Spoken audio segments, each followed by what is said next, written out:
Et nous pensons qu'il faut repenser le web, il faut développer un nouveau web qui permette quoi? Qui permette le développement des savoirs très largement distribués. Nous travaillons à ces questions avec un groupe dont on a publié les premiers travaux dans ce livre-là, vous le trouverez chez FIP Éditions, et nous sommes passés maintenant à des stades beaucoup plus importants pour essayer d'affronter Business Insider, c'est l'entreprise dont je vous parlais tout à l'heure qui a interviewé Bill Gates. Et elle a aussi diffusé ces images qui ont été présentées par Marc Giget dans les entretiens du monde industriel. Vous les trouverez sur le site de l'IRI si cela vous intéresse. Là, vous aurez des choses très documentées sur l'automatisation, la robotisation et les problèmes que cela pose. Quoi qu'il en soit, nous sommes en train à l'IRI d'essayer de développer des instruments nouveaux qui, par exemple, permettent, ça c'est un cours que je donne en ligne, Pharmacon, qui permettent aux gens qui suivent ce cours d'annoter ce cours collectivement, de partager leurs annotations, de polémiquer et finalement de produire une éditorialisation de ces travaux contributive. Si je vous montre ces choses, outre le fait de faire un peu de publicité pour les travaux de l'IRI, ça ne fait jamais de mal, et c'est parce que ça, c'est la condition du développement d'une société contributive inventant le travail pour tous, sans emploi, et fondée sur ce que je n'appellerais pas un revenu minimum d'existence, mais un revenu contributif qui est à peu près conçu sur le modèle des intermittents du spectacle. Et qui pose en principe que la valeur est aujourd'hui produite essentiellement par vous et moi.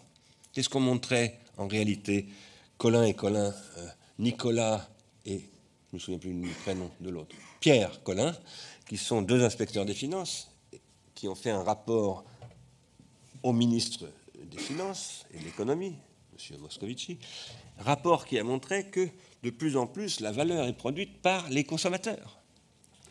Et que cette valeur, elle est produite par ce qu'ils appellent un travail gratuit.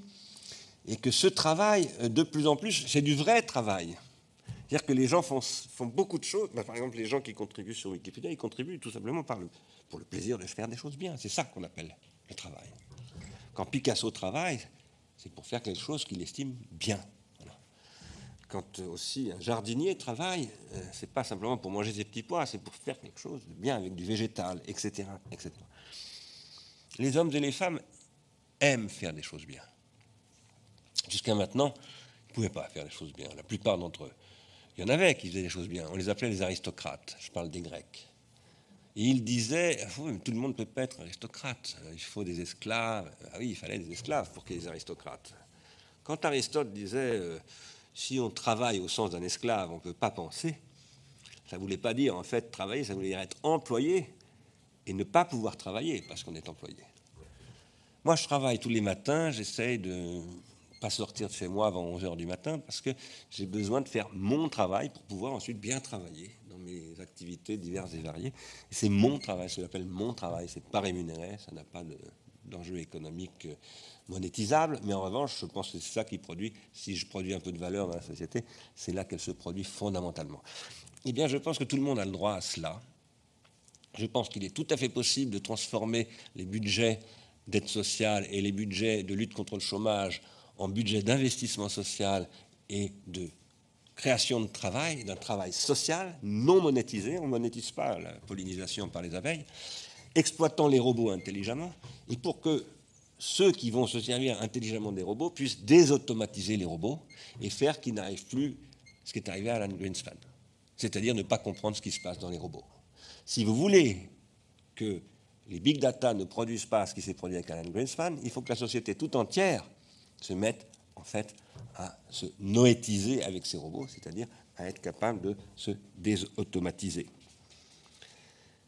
Je pense que, je vais vraiment m'arrêter, qu'il est possible aujourd'hui, tout à fait possible, j'en ai parlé d'ailleurs avec un élu il y a 2 ou 3 ans, il est tout à fait possible de construire des économies contributives territorialisées. Je pense qu'elles doivent être territorialisées, parce que je pense qu'elles doivent conduire à des projets contributifs qui doivent être d'abord territoriaux, avec des budgets, ce qu'on appellera des budgets contributifs, comme on parle de budget participatif aujourd'hui, et qui soient de l'investissement délibéré, discuté, voulu, produisant de la valeur économique, mais d'une manière qui est fondée sur la déprolétarisation.